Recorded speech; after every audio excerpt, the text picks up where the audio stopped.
Você sabia que os Estados Unidos chegaram a oferecer 50 milhões de dólares pela captura de um presidente em exercício? Isso mesmo! E não estamos falando de um ditador já deposto ou de um terrorista foragido, mas de alguém que ainda ocupava oficialmente o cargo de chefe de Estado. Esse foi o caso de Nicolás Maduro, atual líder da Venezuela.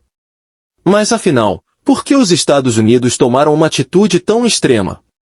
E o que esse episódio revela sobre a política internacional e os bastidores do poder?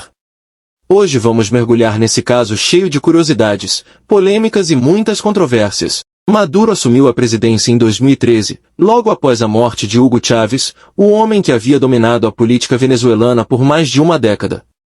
Seu governo, porém, rapidamente se tornou marcado por crises econômicas profundas, hiperinflação fora de controle, escassez de alimentos básicos, colapso nos serviços públicos e uma das maiores ondas migratórias já vistas na América Latina. Além disso, Maduro passou a ser acusado por diversos países e organizações internacionais de governar com autoritarismo, manipular eleições e perseguir duramente seus opositores políticos.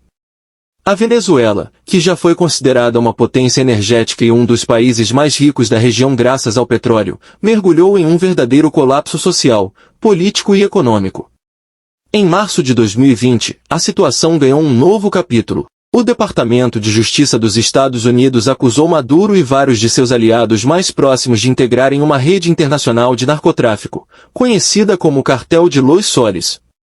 De acordo com as investigações, o regime venezuelano teria usado o tráfico de drogas como forma de arrecadar bilhões de dólares, enviando toneladas de cocaína para os Estados Unidos e para outros países, com objetivos tanto financeiros quanto políticos. Como parte dessa ofensiva, o governo americano anunciou recompensas milionárias. Inicialmente, ofereceu 15 milhões de dólares por informações que levassem à captura de Maduro. Pouco tempo depois, o valor subiu, chegando a impressionante 50 milhões de dólares quando somadas recompensas adicionais e colaborações paralelas. Para ter uma noção da dimensão disso, essa foi uma das maiores recompensas já colocadas sobre um chefe de Estado em exercício. Só para comparar, os Estados Unidos ofereceram 25 milhões de dólares por Osama Bin Laden, líder da Al-Qaeda e considerado o terrorista mais procurado do mundo após os atentados de 11 de setembro. Já por chefes do narcotráfico como Joaquim El Chapo Guzmán, os valores variaram entre 5 e 10 milhões. Ou seja, Maduro acabou sendo colocado em uma lista ainda mais cara e polêmica do que alguns dos nomes mais temidos da história recente. Obviamente, isso gerou um debate intenso no cenário internacional. Defensores de Maduro argumentaram que a recompensa era apenas uma manobra política dos Estados Unidos para tentar desestabilizar a Venezuela e enfraquecer seu governo. Por outro lado, críticos do regime enxergaram esse gesto como uma prova clara de que a comunidade internacional já não confiava minimamente no presidente venezuelano e o via como um verdadeiro risco. Apesar de tudo isso, Maduro continuou firme no poder. Ele se manteve apoiado por aliados estratégicos como Rússia, China, Turquia e Irã, países que oferecem suporte econômico, militar e diplomático ao regime. Enquanto isso, os Estados Unidos chegaram a reconhecer Juan Guaidó como presidente interino da Venezuela, mas essa estratégia não foi suficiente para provocar a queda de Maduro. Até os dias atuais, ele segue governando, mesmo sob duríssimas sanções internacionais, isolamento diplomático e pesadas acusações de violações de direitos humanos.